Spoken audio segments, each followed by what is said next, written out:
Hello my dear friends, welcome to natural science with Guru Kripa. दोस्तों, आज हम एक ऐसे टॉपिक के बारे में बात करते हैं जहां कई बार बच्चों को थर्ड जेंडर के बारे में कंफ्यूजन रहता है। आखिर ये जो थर्ड जेंडर होते हैं ये किस कारण होते हैं, इसके बारे में आज हम चर्चा करने वाले हैं। तो आइए समझते हैं थर्ड जेंडर का कारण क्या होता है। थर्ड जेंडर,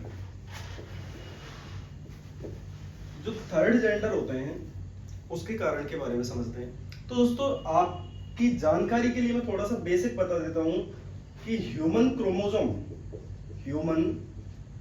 क्रोमोजोम अर्थात मानव गुणसूत्र जिसको कहते हैं, मानव गुणसूत्रों की संख्या कितनी होती है?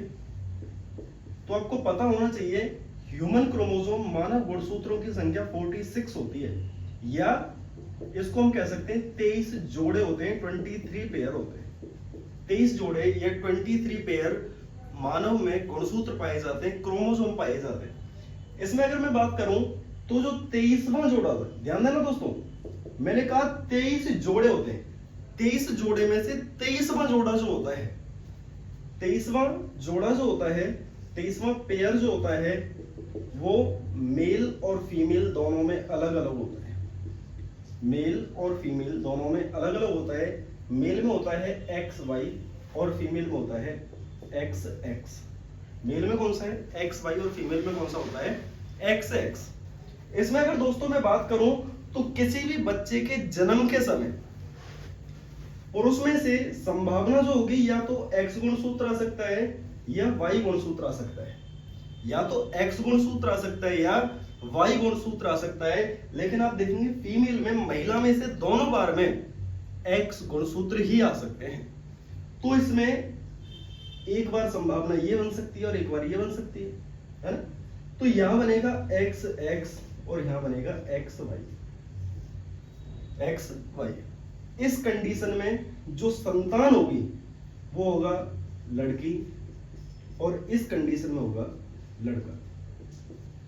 यह है सामान्य स्थिति। लेकिन हार्मोन अनबैलेंस के कारण, due to cause of hormone unbalance,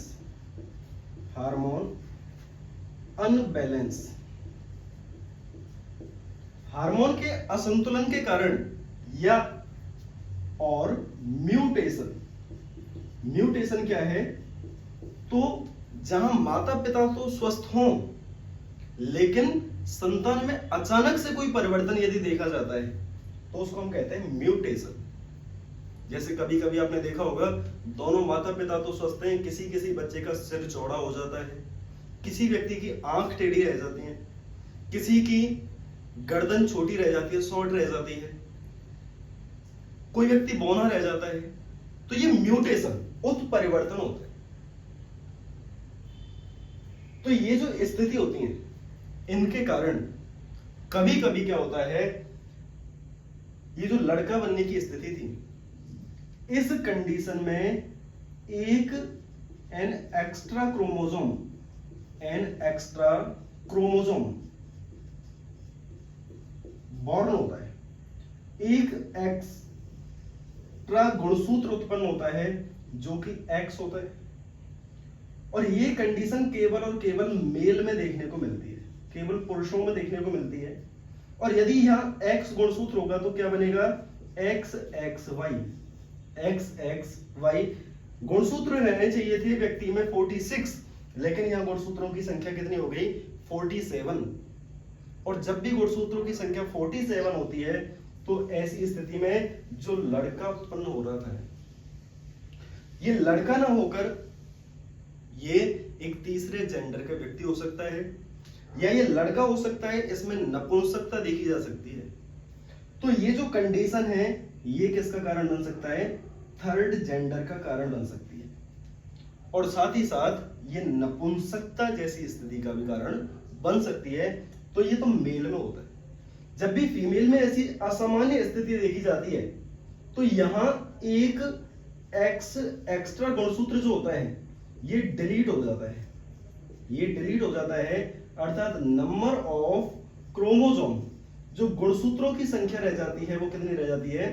chromosome, गुणसूत्रों की संख्या रह जाती है 45। और जब भी गुणसूत्रों की संख्या 45 रहेगी तो ऐसी स्थिति में जो फीमेल उत्पन्न होनी थी, लड़की उत्पन्न होनी थी, ये लड़की ना होकर एक थर्ड जेंडर का रूप ले लेगी। तो ऐसी स्थिति में महिलाओं में बांझपन देखा जा सकता है। इस कंडीशन में क्या होगा? बांझपन या थर्ड जेंडर। और जबकि यहां क्या होगा? नपुंसकता या थर्ड जेंडर। इस स्थिति को हम कहते हैं टर्नर सिंड्रोम। इस स्थिति को क्या कहा जाता है? Turner syndrome. तो मैं यहां लिख देता हूं इसको, टर्नर सिंड्रोम।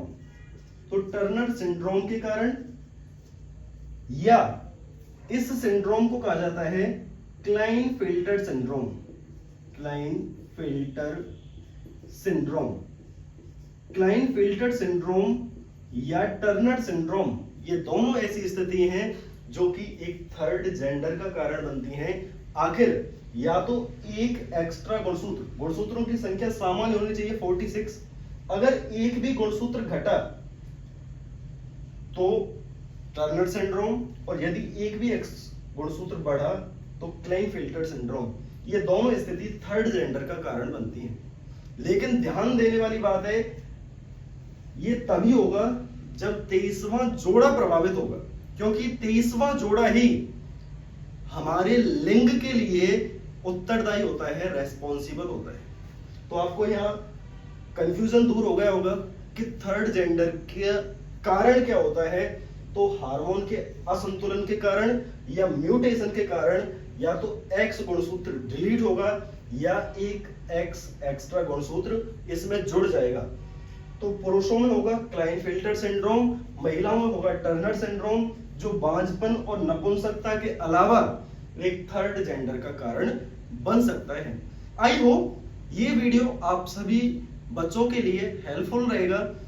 आपको ये समझ में आया होगा कि थर्ड जेंडर का कारण क्या होता है। अगर ये जानकारी आपको इंटरेस्टिंग लगी, मजेदार लगी, तो चैनल को सब्सक्राइब कर लीजिए, बेल आइकन को प्रेस कर लें ताकि ऐसी ही महत्वपूर्ण जानकारी आप लोगों को मिलती रहे। Thank you.